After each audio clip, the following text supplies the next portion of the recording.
in Lakesh and Rahubat.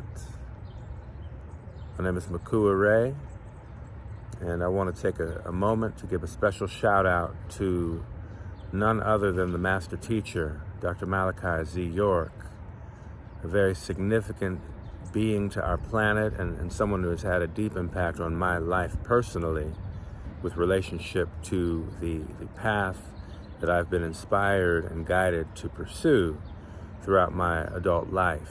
You know, I first encountered Dr. York's presence actually when I was in high school, living in upstate New York, where I'd go to Dr. York's record and tape shop and buy the latest music, the hip hop albums and the R&B of that era, that period, the late 80s, early 90s. And I would see those pamphlets, the Sons of the Green Light pamphlets on the countertop, though I didn't really know what that was. It wasn't until I actually went to Howard University a couple of years later, and I matriculated through Howard to a degree, but then I left. I left Howard because I was a little demystified and uninspired by sort of what I found with the indoctrination and that kind of thing, like with the college thing. So I was guided to really go on my own search in terms of truth, and I began asking questions, and you know how that works. When you ask, you receive. Then I had written a song called Man of God, and I was asking the question in the song, who is God?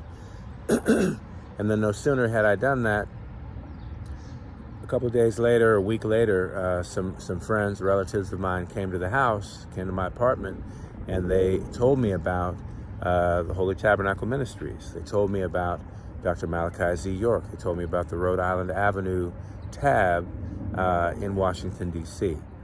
And so I went to a class at the tab, and I met different folks there who were the teachers at the time with a class. I think it was on a Sunday, in fact.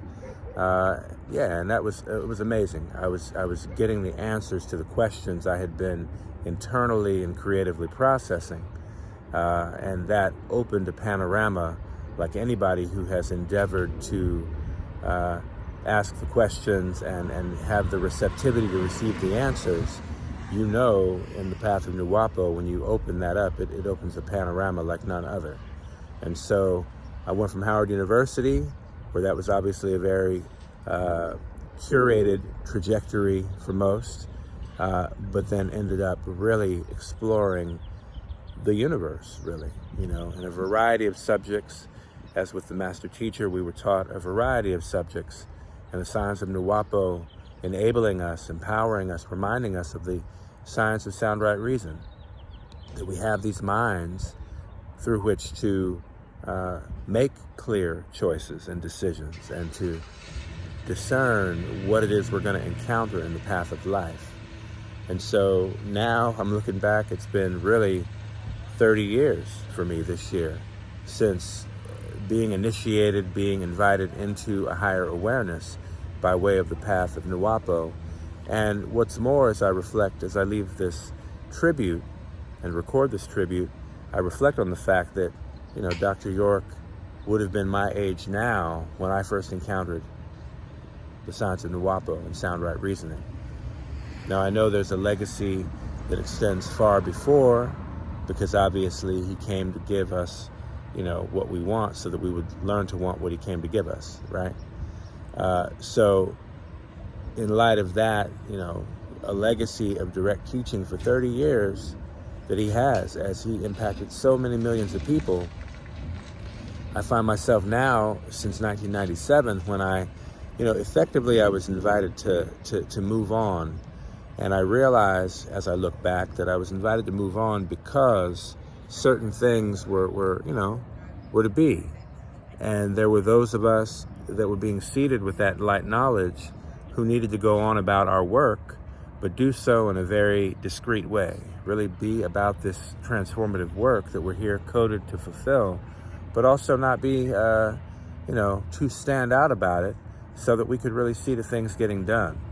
And so, I really also attribute the fact that I've never stopped practicing Nuwaupu. I've never stopped living into that awareness.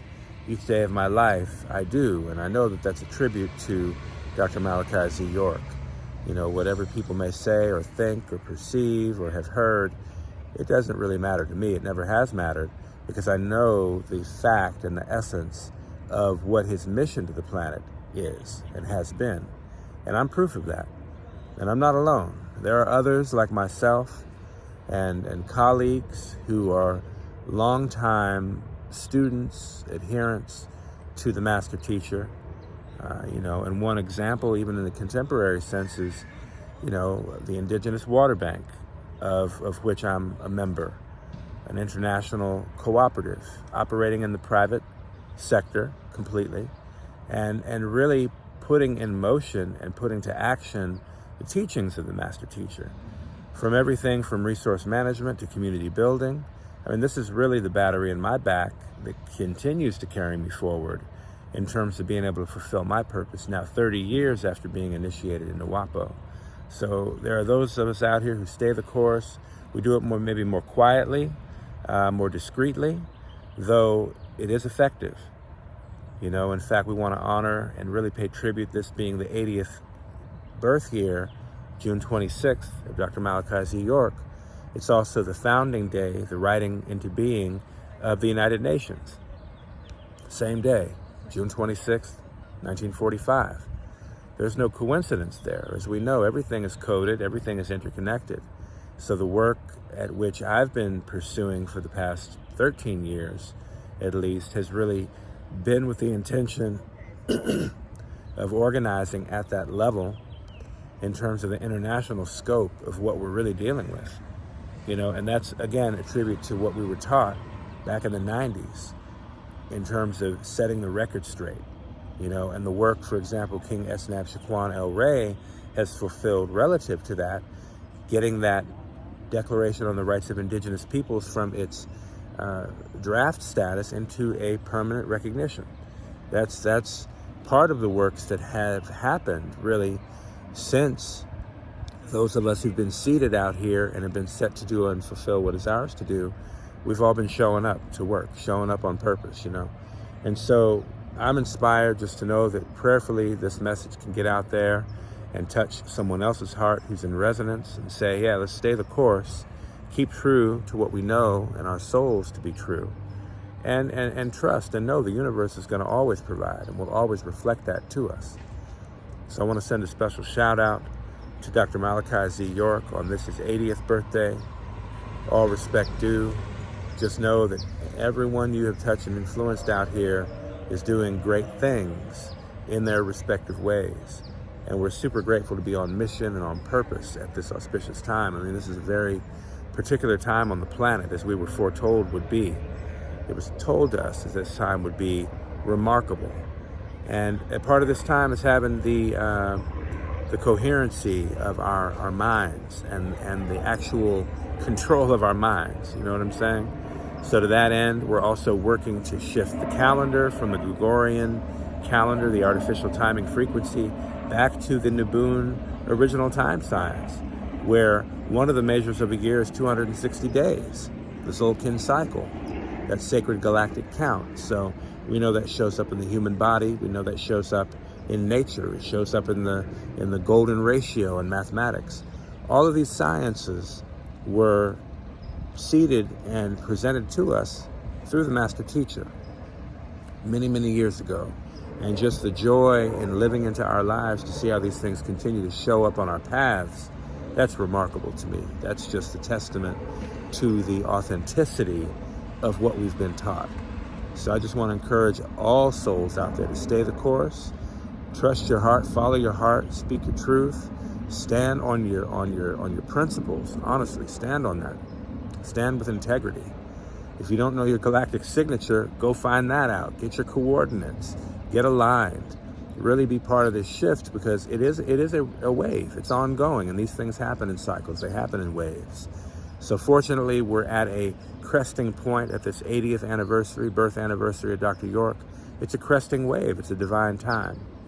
This is the International Year of Cooperatives. We got July 5th. It's the International Day of Cooperatives. That day is coded as Kin 103, which represents the code Blue Crystal Night, which is about our cooperative abundance. So these codes teach us as markers, show us the processes, the creative cycles underway, really informed by the sun, these light codes, that light knowledge, right, into our form. So we get informed. And that's what's happening to us all on a galactic and planetary scale. So only reason I'm even in alignment or awareness of any of that is really, again, attributed to Dr. Malachi Z. York. So all respect due. We have big things happening now and into the future, our collective future, and we'll always venerate those upon whose shoulders we stand. We give great thanks. In Lakesh.